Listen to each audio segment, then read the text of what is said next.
She received her PhD in 2016 from the University of California, Berkeley in the Department of Environmental Sciences, Policy and Management.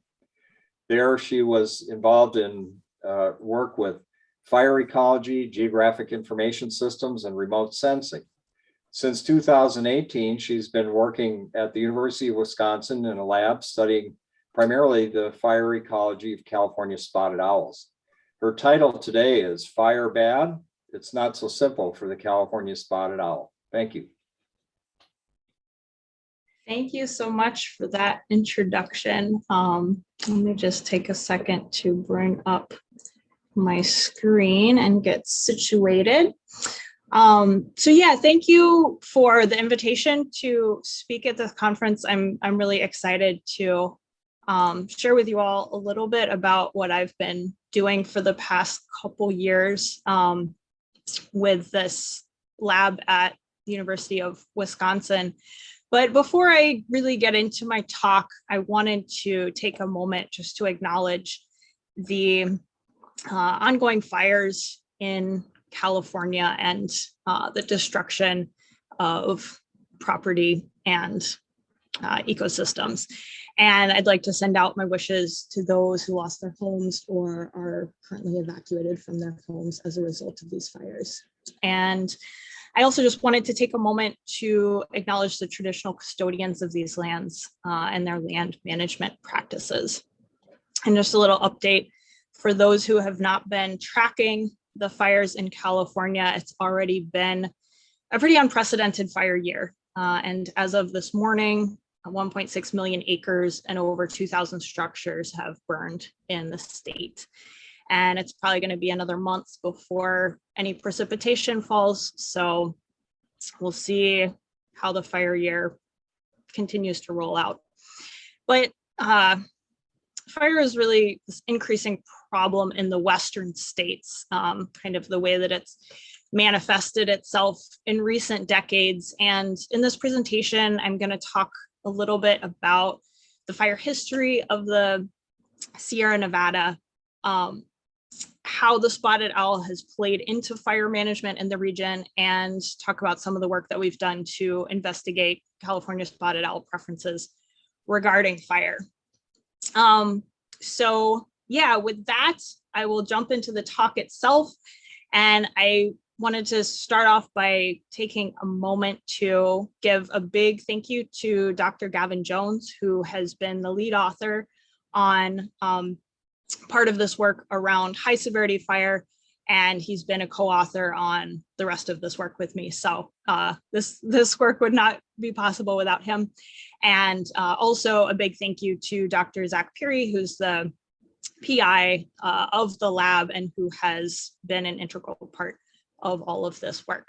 And before I move on from this intro slide, I just want to draw your attention to the photograph in the background and notice that this is a successful California spotted owl nest site that Juvenile's doing real good. And the nest is right there in that charred out tree. So here, owls and fire, maybe doing okay. But we'll talk plenty more about that in the talk. So just to give you a brief outline, I'm going to start with a brief history of fire in the Sierra Nevada.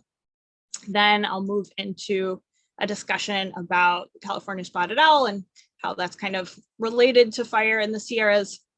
Then I'll get into some of the research that we've done around severe fire and owls, then get into a discussion of restored fire and owls, and finally wrap up with kind of some bigger picture discussion ideas. So jumping right in, this is a painting by Albert Bierstadt from the late 1800s, and it is of Hetch Hetchy Valley before they dammed it and turned it into a reservoir. And it's a pretty typical scene of the Sierra Nevada for that time period. And one of the things that makes it typical is that it's kind of hard to see those mountains in the background. You might wonder why. And if I zoom in a little bit, gives a little bit of a clue there. You can see those little smoke plumes coming up from the valley floor. And back before European settlement in the area, it was common for Native Americans to light fires. It was also common for plenty of lightning ignited fires to burn. And the typical fire regime in the Sierra Nevada was pretty frequent fires, between 8 and 15 years apart. And because they were so frequent, they maintained a fairly open understory in the forest. They maintained flora and fauna that were adapted to the fires. So the fires were generally of lower severity, and occasionally there would be a small patch of high severity fire here and there, but the severity was generally limited to low and moderate, just because the fires were so frequent, there wasn't a lot of fuel buildup. So fast forward a couple decades to 1910, and the big burn swept across the Western United States. And this was a record year for high temperatures and really dry. And fires burned about 3 million acres through Idaho and Montana.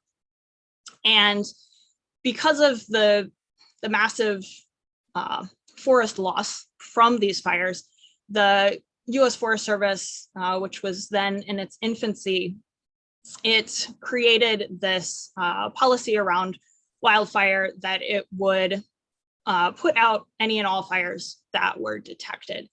And back in those days, when the forests were generally maintained by frequent fires, at least in places like the Sierra Nevada, it was pretty easy to put out fires because there wasn't much fuel on the ground to begin with. But this campaign continued. Smokey the Bear entered the scene in 1944 in the midst of World War II. And at that point, fire got linked with this war effort of, these forests are our natural resource and we need to protect them so we can continue this war effort and be successful and be safe at home. And the Smokey the Bear campaign is the longest running public service advertising campaign in US history. And it's still going strong today. And it certainly does wonderful things for keeping us safe, but it's also, I think, helped create this perception that fires are bad and should be put out all the time. And so just a demonstration of how that's changed the forest. This is a photograph from the Plumas, a fire guard station on the Plumas National Forest from 1915. And if you imagine a fire burning through this area, I can't see it doing a lot. It'll probably creep along the understory, consume some of that litter, maybe consume some of those shrubs, but there's such a big space between the fuels on the forest floor and the base of the canopy of those pines in the foreground. And even that fir in the background, there's some little branches down low, but it looks like they've probably been greatly reduced because of frequent fires. But fire was suppressed on the Plumas since the early 1900s. And the Plumas is actually where the Dixie Fire is burning right now. And this is a photograph that was taken at the same guard station in 2002. And you'll notice that it's very, very different, both in forest structure, being much denser, a lot more smaller trees, and a much more continuous fuel structure from the forest floor all the way into the canopy. And you'll also notice that there's been a species change. Every tree in this picture is a fir, whereas in the picture on the left, a lot of those big trees are pines. And so the pines are more adapted to fire than firs. And so this has transformed this system to be much less resistant to fire. and also not as resilient to things like drought. And this has been caused by things like fire suppression, the selective removal of large old trees, and climate change. And so there's kind of these two different systems. The first is maintained by a natural fire regime, and this system, it maintains itself. Whereas the current system in a lot of national forest areas is this fire suppressed system, where forests have gotten pretty dense. There's more ladder fuels. And if a fire does occur, it's usually it usually creates quite a bit of high severity. Often those high severity patches are pretty big.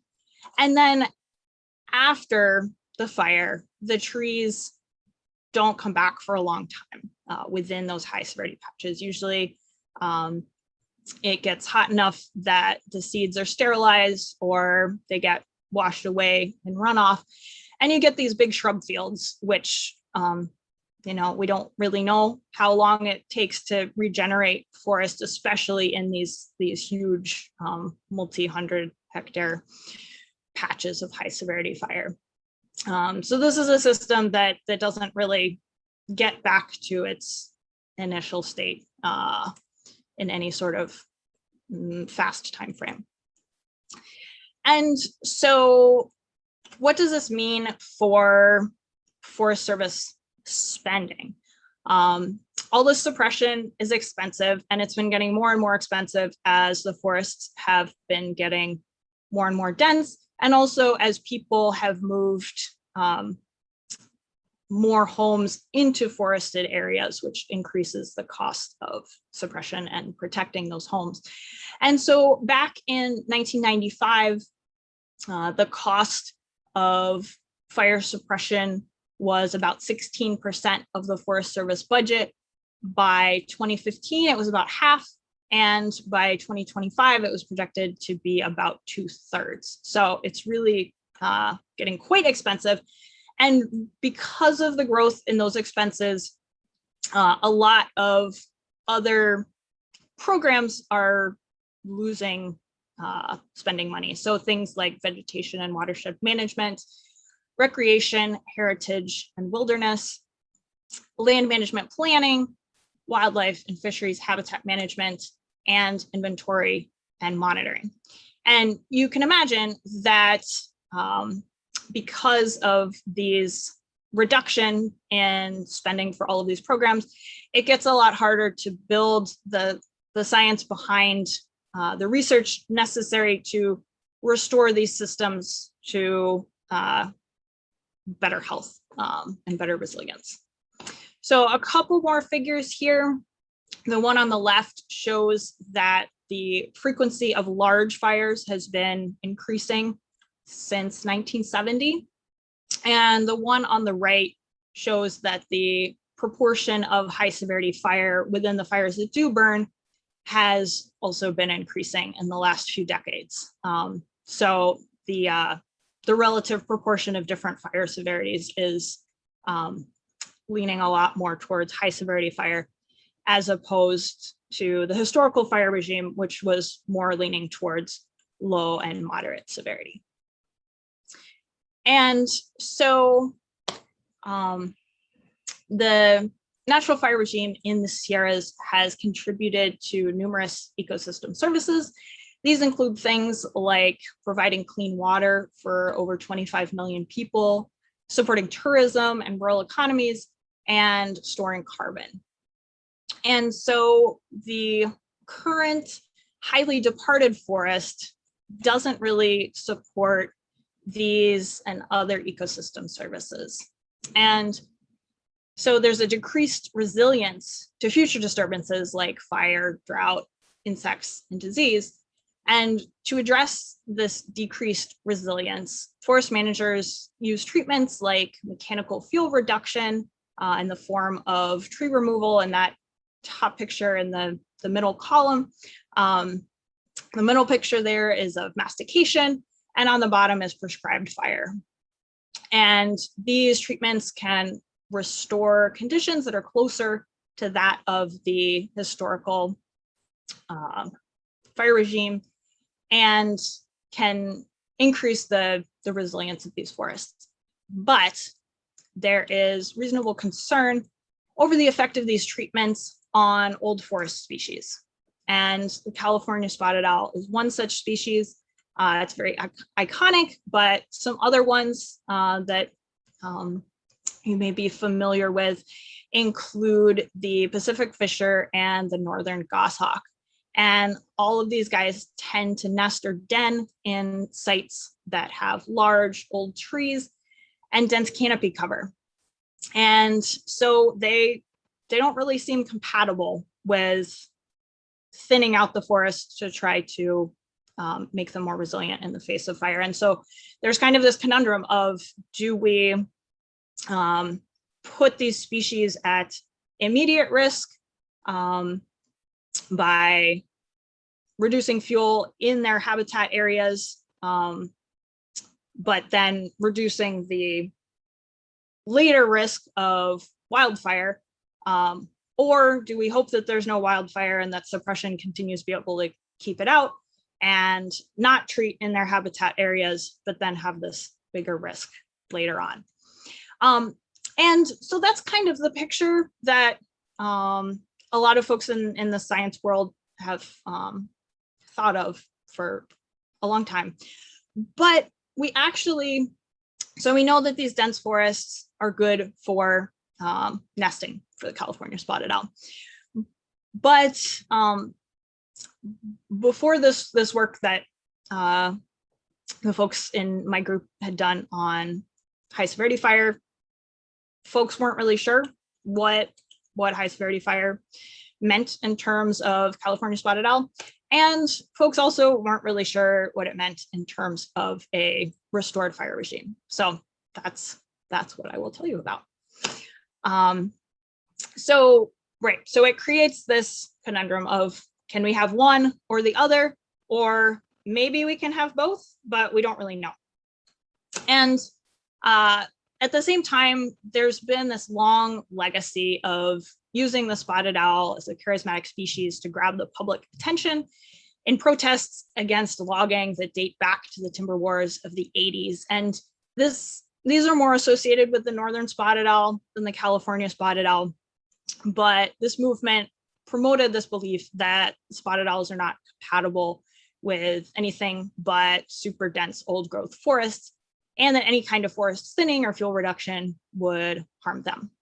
But we really wanted to know whether that was the case. And so currently, managers limit fuel reduction treatments in areas that are protected as spotted owl habitat in the Sierra Nevada. And those protected activity centers are shown here in pink, and you can see Lake Tahoe there on the right-hand side. And these protected areas are limiting the pace and scale of treatments at the operational, legal, and political levels. And they're increasing the risk of high severity fire for both owls in those areas and across the entire landscape. And I'm sure folks have heard of the Calder fire burning near Lake Tahoe. And I believe today there was an evacuation order for part of Lake Tahoe as a result of this fire. And you can see, obviously that circle is not the fire perimeter, but that's generally the area where the Calder fire is burning right now. And there's a lot of protected activity centers in there that may have played into the management of that forest. And also a lot of owls that are going to be impacted by this fire. So our goal as a research group is to reduce these key uncertainties around California spotted owl habitat preferences, both for nesting and for foraging, in order to help inform the science-based management of Sierra Nevada forests. So jumping into the research, our first question was, what happens when a severe fire burns through owl habitat? And so this photograph was taken after the 2014 King Fire. It was taken in a location that had previously been the nesting site of California spotted owls. And the King Fire was in the 95th percentile for fire size. It was 40,000 hectares, so pretty big at the time that it burned. And the area that was burned at high severity was about 20,000 hectares. So that huge high severity patch. And I apologize if you can hear the train in the background. Lovely Midwest Midwest experience. So let's see. So the El Dorado demographic study area was one of 4 study areas in the Sierra Nevada that monitors the demography, the populations of California spotted owls. And it's outlined in black here. And the owls territories in that study area have been monitored for the past 22 years. And the King Fire burned about 44% of that demographic study area. And so it set up this great natural experiment. And in that map on the left, you can see those black dots that represent the spotted owl territories within that study area. And in 2014, right before the fire, the black dots represent the occupied territories. And notice when I switch here to the year after the fire, that all of those territories within that high severity patch, I'll go back and forth again, all those territories in the high severity patch are abandoned. And this trend continued in 2016, and then it continued out all the way to 2020 when this work was published. And so basically from this, we learned that owl territories that experience at least 50% high severity fire, they're pretty much abandoned across the board. But for owl sites that experience a little bit of high severity fire, but not quite as much, they generally do all right. That's in the light pink line. And also, before I leave this slide, I want you to just take note of this general downward trend in occupancy over the past couple decades in this demographic study area. And keep that in mind. We'll come back to it later. But in this area, you might also be wondering what were the effects on individual owls? And so here is a map that shows where individuals disperse to from their original sites within the high severity patch to their new sites outside of the patch after the fire burned. And most of these owls survived and went on to nest outside of the fire. But unfortunately, one of our field crew leads found these owl bones and the tag from one of the owls within the fire perimeter. So likely this owl was killed as a direct effect of the fire, which is too bad, but it happens. So then moving on to where the owls likely forage. So for this study, we put GPS tracking tags on the owls and looked at where they were going at night, which we assumed would be related to the areas that they were going for foraging. And so the black dots on the map on the right represent all the GPS locations that the owl went. And we looked at where they went both in relation to high severity fire, as well as in relation to salvage logging, because there's been a lot of concern about how much salvage logging impacts owls and how much that gets confused with analyses of high severity fire itself. And so what we found, we were able to kind of control for only looking at the effects of high severity fire and only looking at the effects of salvage logging. And what we found was that individual spotted owls tended to select severely burned forest only when it represented a small proportion of their home range, so less than 5%, shown by that figure on the left. And they tended to avoid severely burned forest when it was more prevalent in their home range. And then the figure on the right shows that individual owls tended to select larger patches of severe fire when the average patch size in their home range was under 115 hectares. And they tended to select smaller patches when their home ranges were characterized by larger patches. And so some images to kind of demonstrate those findings. Image A on the left. Oh, so first the high severity fire is shown in red, salvage logging is shown in blue, and the GPS locations of the owls are shown in the yellow plus signs.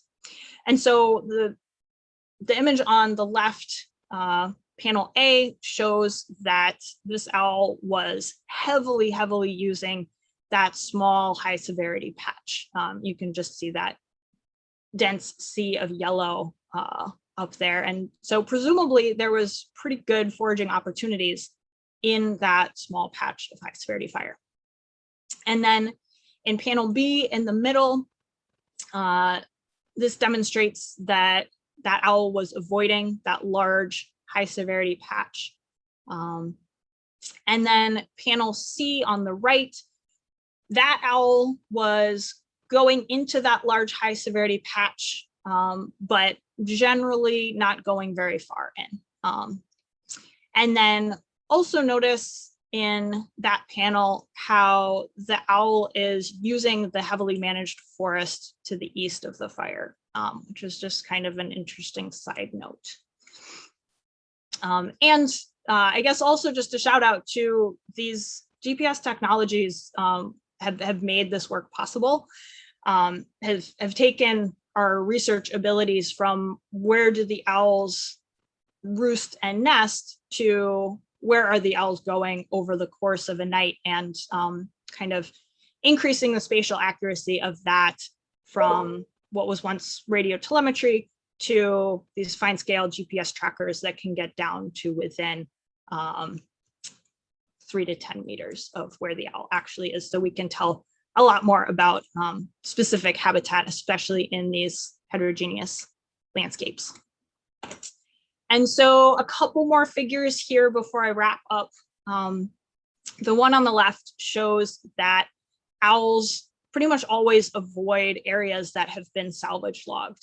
So there's that nice tight cluster of points where the effect size is below that 0 line that shows that owls are pretty much always avoiding salvage logging. But in that, the second column in that figure on the left that shows high severity fire, it indicates that owls are responding differently to high severity fire. And with this work, we found that it really depends on the patch size that drives whether owls are using an area or not.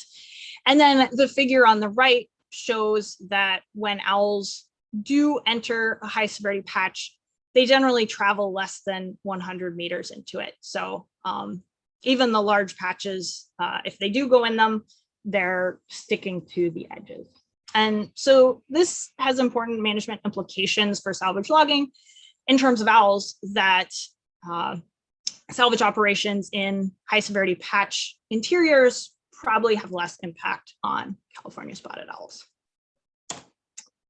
So overall lessons from the work on this fire: owls tend to abandon territories that have burned primarily at high severity. So they seem to do all right in these really dense forests, but not so good when they're large patches of high severity fire. And there was no clear selection or avoidance for severely burned forest, except in the light of patch size. So we learned that patch size is really important, a really important thing to key into when doing this research on severe fire. And there seems to be this apparent adaptive response to the historical fire regime that's characterized by smaller fire patches. So in order to investigate that relationship further, we got to the next study, which looked at restored fire. And we conducted this study in Yosemite and Sequoia and Kings Canyon National Parks. And you can see in that photograph, some of those trees are charred up about halfway in the background. Some of them, it looks like fire consumed the whole tree. And these parks have been maintained by regular fire for about the last 50 years. And so here we asked, in this patchily burned landscape, what areas do owls prefer and what areas do they avoid? Again, keying into the nocturnal locations recorded by GPS units attached to the owls. And as I mentioned, these areas had been managed by wildfire use for the past 50 years, and they'd also experienced minimal logging back further historically. So they did have really nice big old trees, which also seem like good habitat for the owls. And so what we found was that owls tended to avoid forests composed primarily of smaller trees, and they selected forests primarily with medium and larger trees. And this was not at all surprising. We knew this. Owls like big forest with big old trees, right? But what was interesting is that in this kind of overall analysis, we found neutral selection for all of these fire-related variables, including high severity fire. But we knew from the analyses of high severity fire that patch size was important. So we wanted to key in on that. But before I move to that slide, I also wanted to mention that we did an analysis of functional response, and we found that the benefits of fire appear to fade over time. So there appears to be this time component. And then we also wanted to look at the high severity patches themselves. And so we found that in these fire managed landscapes, when owls did enter severely burned areas, they nearly always went into patches that were quite small. So in this case, by and large, they were under 25 hectares in size. And we also found that owls actively selected for small patches of high severity fire and avoided larger patches. And so this is consistent with the hypothesis that owls are adapted to these systems with frequent fire that is primarily of low and moderate severity, with these smaller patches of high severity fire. But we never would have known this if we hadn't explicitly tested for patch size in terms of high severity fire. And so here, despite the really dense forests, kind of typical of fire suppressed national forests, being really different in structure and composition from the forest in these national parks that have been maintained with managed fire and have this generally more open structure, both seem good for owls. And we found this photograph was taken at that little photo symbol in the upper left-hand corner. And those blue dots represent GPS locations for one of the owls in this study site. And that male visited near to where this photograph was taken over 4 different nights. So there's definitely just a photographic example of the owls are using areas like this, in case there was any doubt left in your mind. So California spotted owls appear to be adapted to these forests that are pretty close to the historical fire regime. And so they do well in both of these scenarios. And so we kind of getting back to these two different systems. The first is a fire suppressed system. The initial state appears to be good for owls. Although I do want to mention here, I'd asked you earlier to take note of that downward trend in the El Dorado demographic study area over the past couple decades. And that downward trend is typical of 3 of the 4 demographic study areas in the Sierra Nevada. And the only study area that has kind of a stable trend was the one that's located in Sequoia and Kings Canyon National Parks. And so that's also the only study area that's in an area that has had regular fire use. So there might be something there, but generally these dense areas are still pretty good for the owls. But when a fire occurs, there's a chance that it might every summer. And if it does, it usually results in these large patches of high severity fire. And we know from our research that these patches are not good for owls. And we also know that they're not good for people and they're not good for ecosystem services. These large high severity patches the big fires put people at risk. They cause evacuations, they cause a lot of smoke, they destroy infrastructure, they deplete ecosystem services. And the fires are really expensive to put out, and it also creates a lot of monetary loss, both directly in terms of rebuilding homes and infrastructure and the cost of suppression, but also indirectly in the loss of ecosystem services. And then, so this is a very high risk system, but it's kind of the way that a lot of national forests are still operating.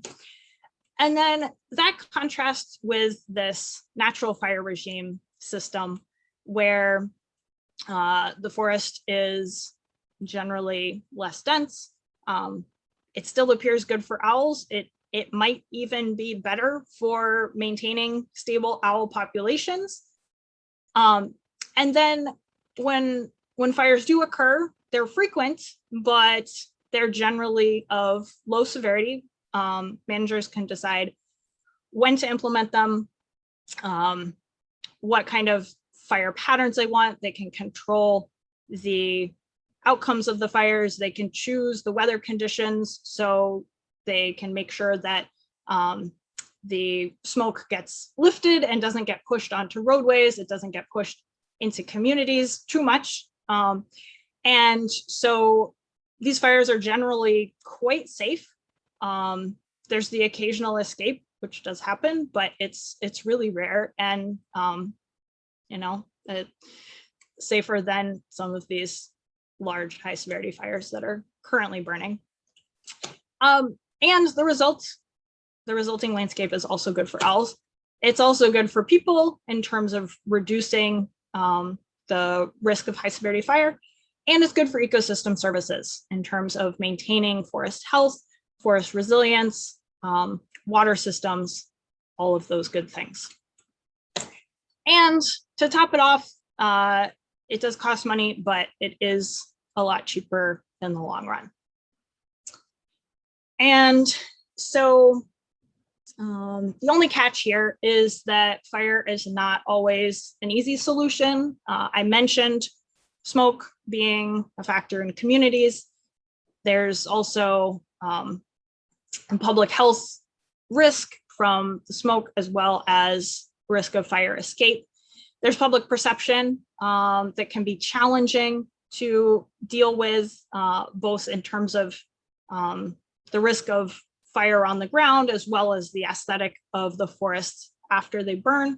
And then there's difficulty in meeting all the regulatory requirements, finding a burn window, having the personnel during that burn window to carry out the burn, and all of those considerations. So it's still not an easy solution, but it does seem to have good support from an ecological perspective in terms of the California spotted owl, which, you know, is this quintessential old forest species. So it's pretty cool. And certainly more research is needed in terms of the treatments that might need to go into those forests that haven't seen fire or any sort of fuels thinning for the last 100 years. In some of those cases, the fuels need to be reduced before it's even safe to get that initial fire in there in the first place. And there are also fire surrogate treatments that attempt to achieve similar forest structure and composition results as the historical fire regime would have produced, but in ways that don't put fire on the ground, to keep communities safe. So especially in areas like the wildland urban interface, where communities are really concerned about having fire on the ground, some of these alternate treatments might be more acceptable from the human perspective. And so all of those things need more research. But in terms of fire, it seems like these managed fires that are generally of low to moderate severity with small patches of high severity fire seem to be good for owls. And so coming back to these two different systems, the one on the left being kind of representing the historical fire regime, the one on the right representing a century of suppression. And coming back to this idea of a dichotomy of, can we have, you know, does it have to be one or the other, like either dense forest and owls, or thinned forest and better protection from wildfires? And this research seems to show that this might be a false dichotomy, that owls do pretty good in that scenario on the left, with less dense forest.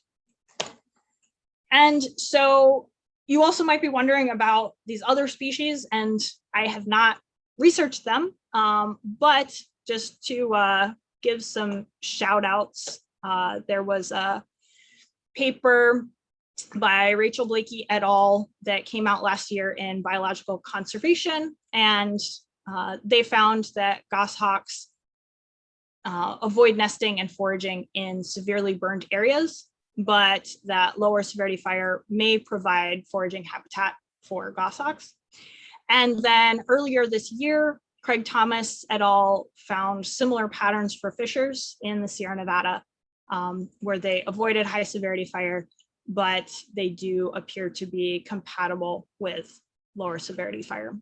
So it appears that there is a pattern of these old forest species being compatible with at least lower severity fire, which is pretty cool for managers. You know, we have all this depressing news from California, where it seems like the entire Sierra Nevada is disappearing at kind of a fast rate. But we have these solutions that might be good for people, for ecosystem services, and for these old forest species. And it's not too late to take action. So I try not to get too depressed. And I will end with a quote from Stephen Pine that fire protection might be better grounded in fire's calculated use than in fire's unwitting suppression. And with that, I would like to thank all of you for attending this talk. And I would like to thank all of our funders and partners in this work, and give another big shout out to Dr. Gavin Jones, who did a lot of this work. And I would be happy to open it up for questions. Thank you. Thank you. I do have some people in the question queue. So let's start with a question from Don Marsh. What do you mean by protected activity centers dash residential areas? So a protected activity center is this area that land managers, they look at the aerial imagery that's from NAPE for those that know it, but it's fine scale aerial imagery, and they kind of denote areas that seem like it would be good spotted owl habitat, and those get kind of consolidated into these areas that are they're called packs, and those get protected from treatments that might go in, any sort of forest alteration. Those areas get protected, and then in some areas those protected activity centers are monitored for are they occupied by spotted owls or not. I forget the second part of the question. Was it residential? Residential areas. Okay, I'm not sure what's being referred to there. Okay, if you ask that question, please ask us another question that clarifies what you meant. Yes, thank you. All right. Next, we have an anonymous attendee asks, were there barred owls present in the study area? Yes. So let's see. We've started on this big barred owl monitoring project that I believe it started in 2018. And at that point, there was like one barred owl that was in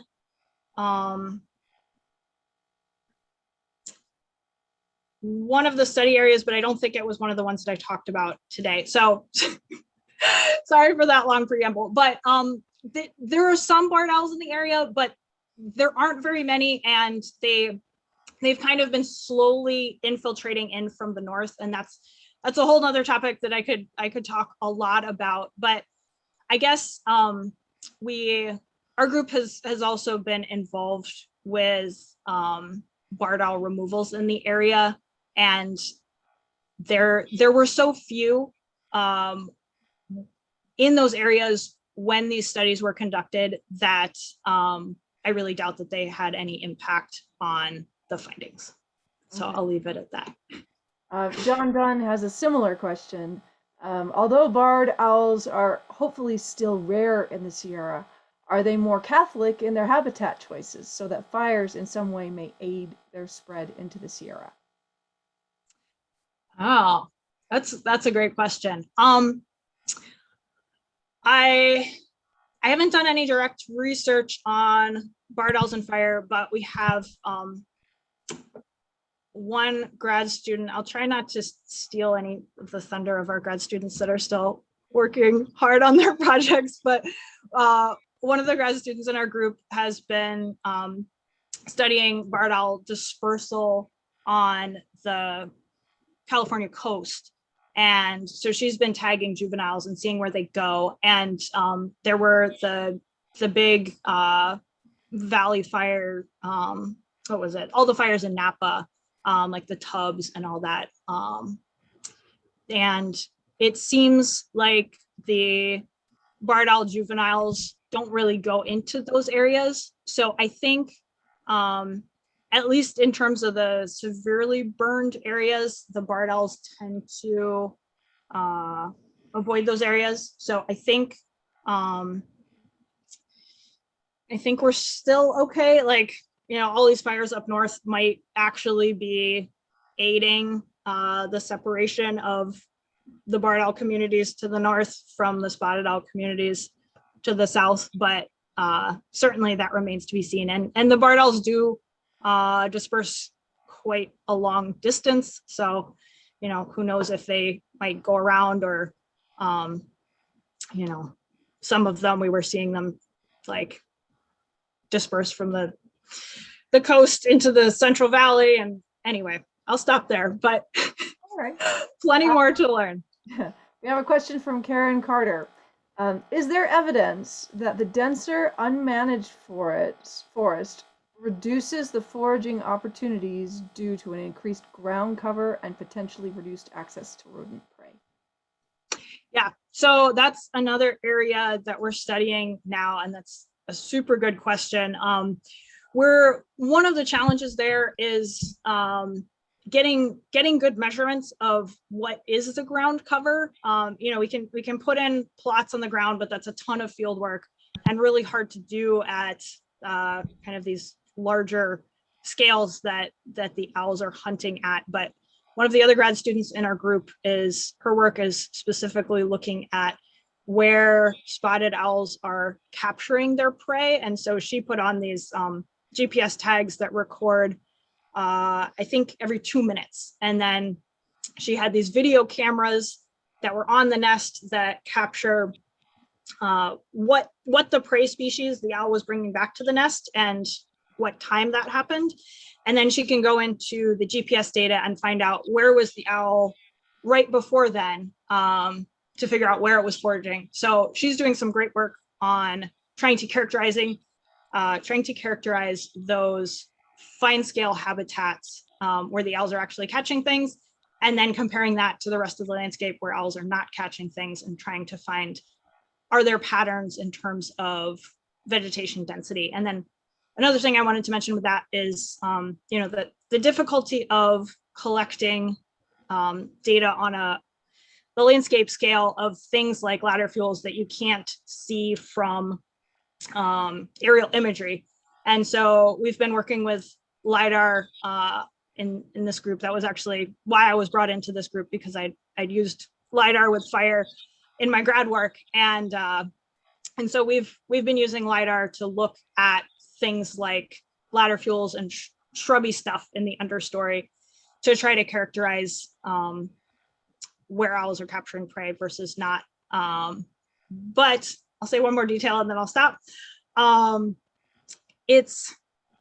We've looked at it in one study so far, and it didn't come out as significant, but we also aren't able to differentiate species of that understory. And one of the main prey of the spotted owl is the wood rat, and one of their favorite food sources is acorns. And so we have this shrubby tan oak that the wood rats really like. And then we have the kind of dense fir that probably doesn't have much prey. And we're finding that spotted owls generally are targeting the edges where there's kind of more dense forest and more tan oak, but then an edge and a more open area where the owls can actually catch the wood rats. So it's super cool, also really complicated, but I'm so glad that I have a team to work with to try to figure it out. Great. We are running out of time, and I noticed that there's still a bunch of questions left in the Q&A that we have not answered specifically. So I'll just I'll try to summarize the theme of these questions and ask you where people might get more information. So one of the things seems to be about the U.S. Forest Service and their management approaches and assessing fire severity. Where can people find information about that? So I guess, first of all, I'll say, like, for anybody interested, please shoot me an email. I'd be glad to chat more. Our group has a bunch of scientific papers out there, and they're linked through our website, which I can point you to. But if you look up Peary Lab, University of Wisconsin-Madison. You should be able to find it. In terms of bigger policy things, there are some policy documents out there. I feel like it's this constantly shifting field, and we're currently in the process of working on some bigger tools, but I guess, yeah, I'm sorry, I can't think of like an overarching, clear, concise, beautiful summary of information, but Okay. but if folks have any specific questions, I'd be glad to answer it, and I'd be glad to try to point you to papers that might be relevant. So Okay, as we finish up, if you can put your email address into the chat, then people will have access to that. Yes, And then yes. we can take care of that. So thank you again. I'm going to bring John Harris back on to let you all know what's coming up next. Well, thank you, Anu. The Zoom webinar format only allows us to raise one hand, so we'll give you an ovation with the sound of one hand clapping. There we go. So our next program will be at 12:30, so we'll have a break for about a half an hour, and then we'll have the first of two science sessions with shorter presentations, which feature both our in-person and virtual conferences, and I hope to see you all at 12:30. Thanks very much.